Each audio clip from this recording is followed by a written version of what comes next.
Assalamualaikum warahmatullahi wabarakatuh. Sebelumnya terima kasih kepada dosen pengampu kita yaitu Ibu Ria Kristia Fatmasari MPD yang telah memberikan waktunya untuk mendiskusikan hasil makalah kami yang berjudul evaluasi kurikulum.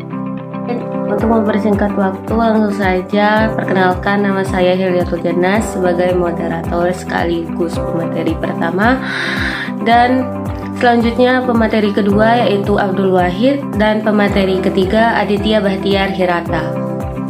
Untuk pemateri pertama yang akan dipaparkan oleh saya sendiri. Baik, yang pertama ada pengertian evaluasi kurikulum. Pengertian evaluasi kurikulum adalah penerapan prosedur ilmiah untuk mengumpulkan data yang valid dan reliable untuk membuat keputusan tentang kurikulum yang sedang berjalan atau telah dijalankan. Dan yang kedua ada peranan evaluasi kurikulum. Peranan evaluasi kurikulum khususnya dalam penentuan kebijaksanaan pendidikan itu berkenan dengan 3 hal, yaitu yang pertama, evaluasi sebagai moral atau penilaian. Konsep utama dalam evaluasi adalah masalah nilai. Hasil dari suatu evaluasi berisi suatu nilai yang akan digunakan untuk tindakan berikutnya. Yang kedua, ada evaluasi dan penentuan keputusan. Pengambilan keputusan dalam pelaksanaan pendidikan atau kurikulum itu sangatlah banyak.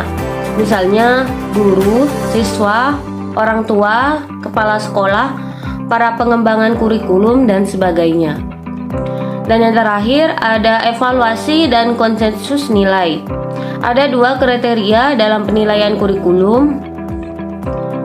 Pertama, kriteria berdasarkan tujuan yang telah ditentukan atau sering disebut kriteria patokan.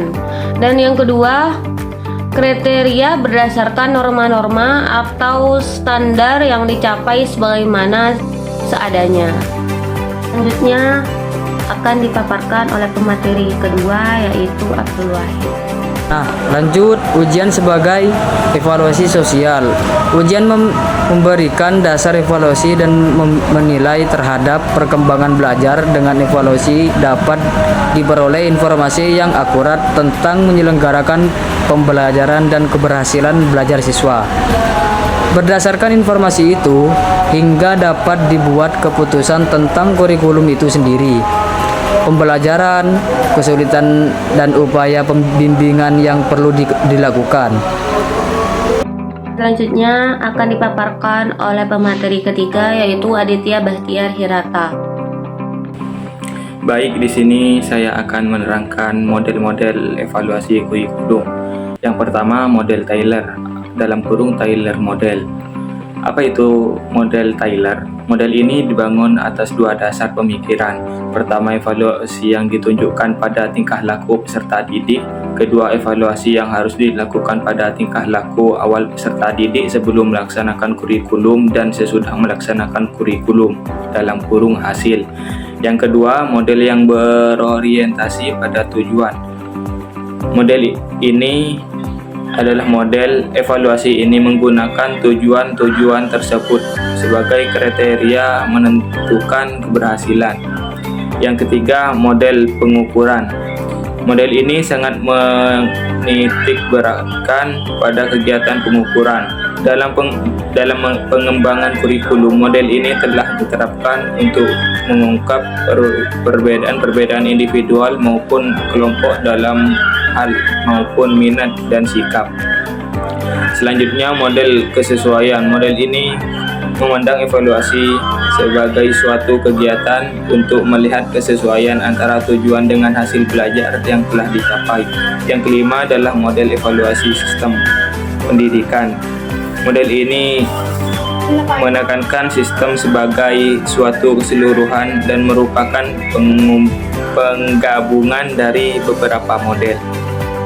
Yang kami paparkan sebelumnya dapat disimpulkan bahwa dalam pengembangan kurikulum, evaluasi merupakan salah satu komponen penting dan tahap yang harus ditempuh oleh guru untuk mengetahui keefektifan kurikulum.